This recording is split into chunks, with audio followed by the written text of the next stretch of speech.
안녕하세요 여러분, 반갑습니다. 이영일입니다. 자, 이번 시간에는 정의란 무엇인가 라는 주제를 가지고 같이 공부해 보도록 하겠습니다.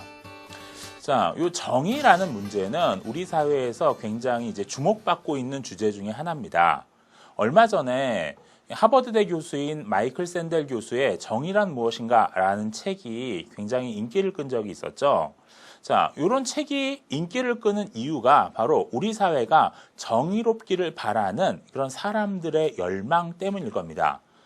그런데 사실 이 정의롭기를 바라는 열망은 공통적이지만 무엇이 정의인가 또는 어떤 것이 정의로운 사회인가에 대한 합의는 제대로 이루어지고 있지 않은 게 사실입니다.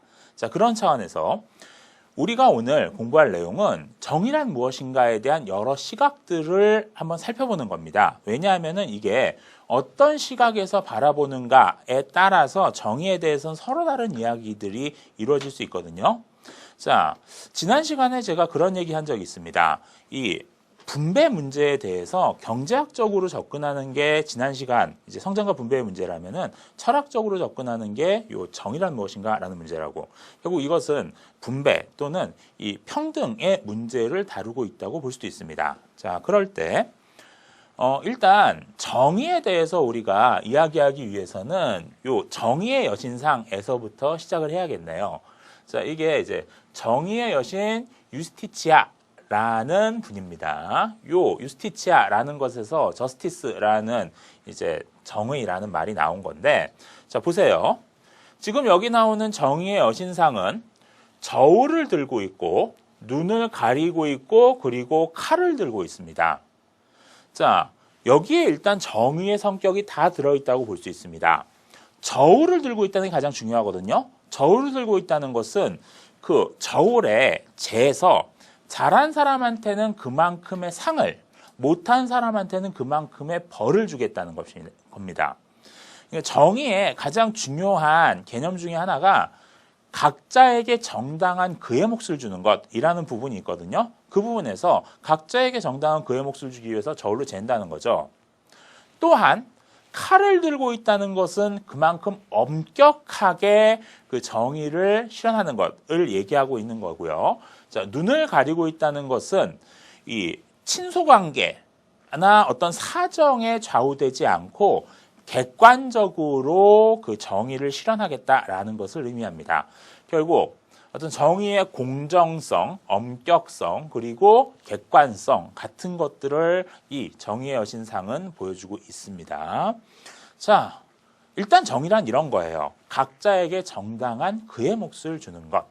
엄격하고 객관적으로. 자, 그래서 아리스토텔레스 같은 사람들은 이런 얘기를 했습니다. 같은 것은 같게, 다른 것은 다르게 대우하라. 그렇죠. 요 각자에게 정당한 그의 몫을 준다는 차원에서 그 정당한 그의 몫이라는 것은 모든 사람이 다 똑같이 받는 것은 아닐 수 있습니다. 어떤 경우에는 균등한 게 정당한 몫이 되고요. 어떤 경우에는 서로 다른 게 그의 몫이 됩니다. 예를 들어서 사람마다 같은 일을 하고도 월급이 다를 수 있습니다. 예를 들어서 축구선수 중에서 전 세계적으로 가장 유명한 축구선수, 이런 사람들은 1년 연봉이 300억 원 이렇게 됩니다. 그런데 그렇지 않은 축구선수들도 있죠. 자, 1년 연봉 5천만 원 정도 받고 뛰는 축구선수들도 있습니다. 자, 그러면 이렇게 각자가 가지고 있는 능력 내지는 성과에 따라서 서로 다른 분배를 갖는 것, 이것은 정의로운가요? 그렇지 않은가요? 자, 이런 것들 물론 정의롭다고 보는 입장들이 많을 겁니다. 관객 동원력이 서로 다른데 그 관객 동원력 내지는 축구 실력에 따라서 다르게 대우받는 게 당연하지 않아? 이렇게 볼 수 있습니다. 단 이걸 단순하게 축구 실력에 따라서 분배한다고 볼 수는 없습니다. 왜냐하면 축구 실력이 10,000배 차이 나고 이런 경우는 없어요. 한 명 뛸 때 저쪽에서 1000명 뛰고 이런 거 아니잖아요.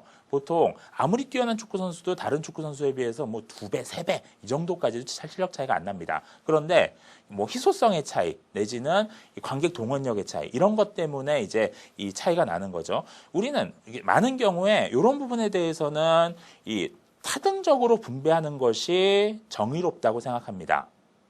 자, 그런데 또 이런 부분을 생각해 보죠. 투표권 같은 경우 생각해 보죠. 자, 지금 보통선거제도가 시행되고 있는데 보통선거제도라고 하는 것은 누구나 다 한 표씩 갖는 겁니다. 그런데 이것이 능력에 따라 분배된다고 생각해 보세요.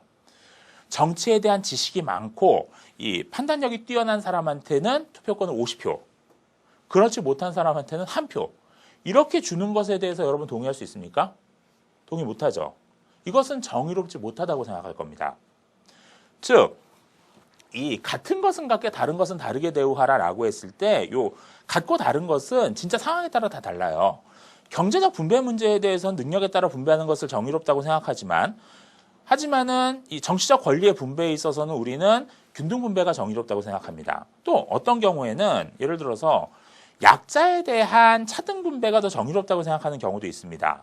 이 지역균형 선발 제도나 아니면 장애인 특례 입학 제도 같은 경우에는 이 불리한 처지에 있는 사람들에게 더 많은 혜택을 주는 제도거든요.